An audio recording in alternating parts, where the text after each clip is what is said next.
2వ అధ్యాయం 3వ వచనం. 13వ వచనం.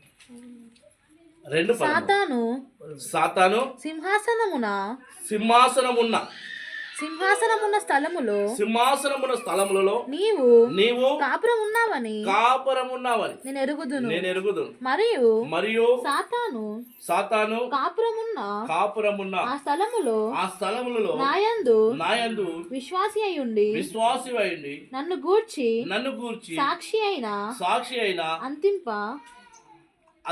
అతియపను వాడు మీ మధ్యను చంపబడిన దినములలో నీవు నా నామము గట్టిగా చేపట్టి నా యందలి విశ్వాసమును విసర్జింపలేదని నేను ఎరుగుదును. దేవునికి స్తోత్రం. ముందట చెప్తూ ఉన్నాడు, సాతాను ఉన్నటువంటి స్థలంలోనే నీవు నేను కాపురం చేస్తూ ఉన్నాం. మన కుటుంబాలు కూడా అక్కడే ఉన్నాయి. ఈ లోకం మీద సాతాను ప్రయాణం చేస్తూ ఉన్నాడు. మనం కూడా ప్రయాణం చేస్తూ ఉన్నాం, సాతానుతో ప్రయాణం చేస్తూ ఉన్నాం. ఇప్పుడు సాతానుకు మనకు తేడా ఏముందంటే, మనం దేవుని బిడ్డలుగా ఉన్నాము, సాతాను వాడు విచ్చలవిడిగా తిరుగుతూ ఉన్నాడు. హల్లెలూయా. అయితే కింద చెప్తూ ఉన్నటువంటి మా సాతాను సింహాసనం ఉన్న స్థలంలో నీవు కాపురం ఉన్నావు, నేను ఎరుగుదును. మరియు సాతాను కాపురం ఉన్న స్థలంలో నా యందు విశ్వాసం గలదానివై ఉండు. హల్లెలూయా. ఎక్కడైతే నిన్ను చెడుగా అనుకుంటున్నారో అక్కడ నువ్వు స్టార్ట్ చేయి నీ విశ్వాసాన్ని. సాతానుడు విశ్వాసం వలన సాతానుడు ఓడిపోతాడు, వాడిని జయించగలుగుతాము. ఈరోజు విశ్వాసముతో అనేకమైన కార్యాలు జరుగుతున్నాయి, నమ్మకంతో కార్యాలు జరుగుతూ ఉన్నాయి. ఆ నమ్మకం లేకపోతే మన జీవితంలో ఏది జరగదు. ఈరోజు నమ్మకం అనేది మనకు చాలా అవసరము. హల్లెలూయా. మంచి మరి నమ్మకం అనేది చాలా అవసరం. ఇంకా కిందకి అంటున్నటువంటి మాట ఏంటంటే, అయ్యా నేను నమ్మకత్వంలో ఉంటాను. సాతాను ఉన్నటువంటి స్థావరంలోనే నీవు నేను మనందరము ఆ స్థావరంలోనే ఉంటూ ఉన్నాం. అయినప్పటికీ మన స్థావరాలను బలపరచుకోలేకపోతూ ఉన్నాం, వానికి అప్పగిస్తూ ఉన్నాం. నిజంగా వానికి అప్పగించకూడదు అని చెప్తూ ఉన్నాడు దేవుడు. వానికి అప్పగించినట్లయితే, ఒకవేళ నీవు వానికి అప్పగిస్తే వాడు నిన్ను ఏం చేస్తాడు? 4 తెరుల చేస్తాడు. దేవునికి అప్పగిస్తే నేను బాగు చేస్తాడు. అందుకే అంటున్నాను, నువ్వు ప్రయాసపడి భారం మోసుకున్నటువంటి వారులారా నా యొద్దకు రండి, విశ్రాంతిని కలగజేసేదను. దేవునికి స్తోత్రం. ఎందుకు విశ్రాంతిని కలగజేస్తారంటే, మనం ఎన్నాగైనా భారాలు మోస్తుంటాం. మన సొంత భారాలు, మన యొక్క పిల్లల భారాలు, లేకపోతే మన కుటుంబ భారాలు, ఇవన్నీ మన మీద నెత్తి మీద ఉంటాయి. కానీ అవన్నిటిని దేవుడు అంటున్నాడు, నా మీద వేయి ప్రార్థన ద్వారా. హల్లెలూయా. మనకు అందుకే రోజు ప్రార్థన ఇస్తాడు. నీకు రేయి మొదటి జామున లేచి నీ పసిపిల్లల ప్రాణముల కొరకై ప్రార్థన చేయండి. నీకు వ్యాధి కలిగినప్పుడు నువ్వు రేయి మొదటి జామున లేచి ప్రార్థన చేయి.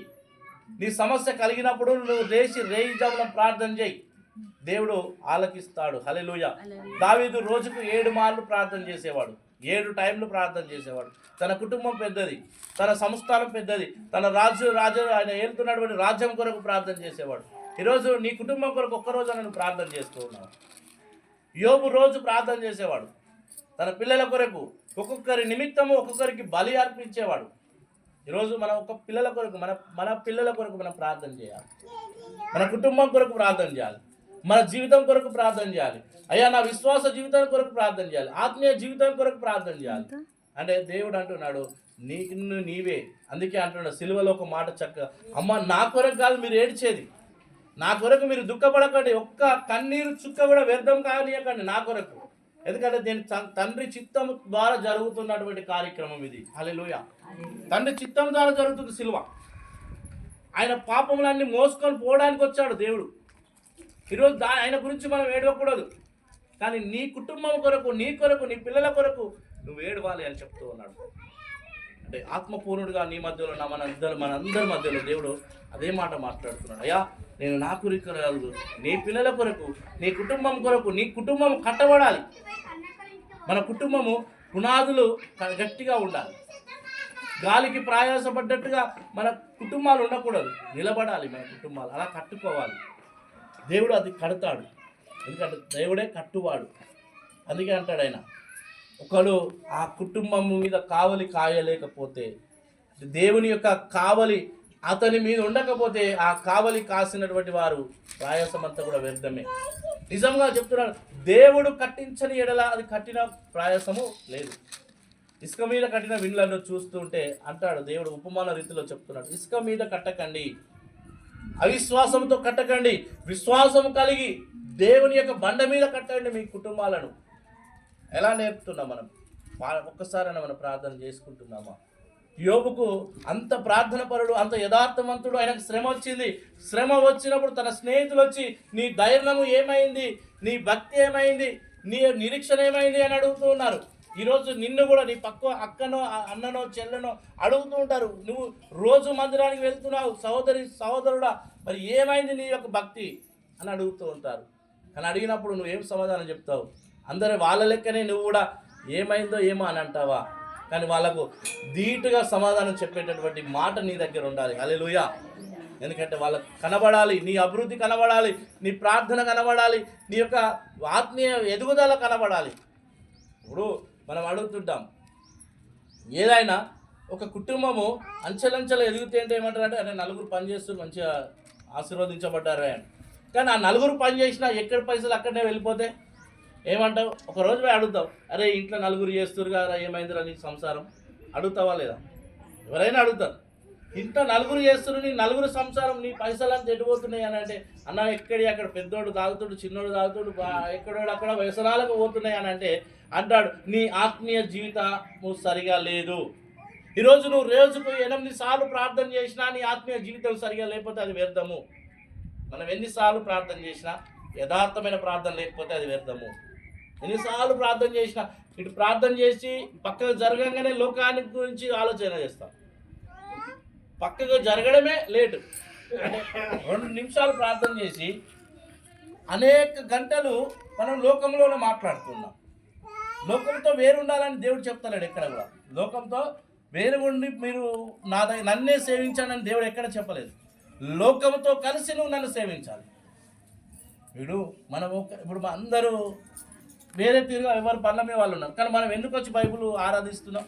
అని మనం అందులో నుంచి ప్రత్యేకించబడ్డవారు. దేవుణ్ణి ఎంత సమయం ఇవ్వాలో అంత సమయం ఇచ్చి మిగతా సమయం అందరితో మాట్లాడతాం. ఎవరితో మాట్లాడకపోతే మనం కూడా ఒంటరి వాళ్ళం అవుతాం. ఈరోజు మనం అందరితో మాట్లాడుతున్నాం, కానీ దేవుడు అంటున్నాడు మీరు అందరి నిమిత్తము ప్రార్థన చేయండి. హల్లెలూయా.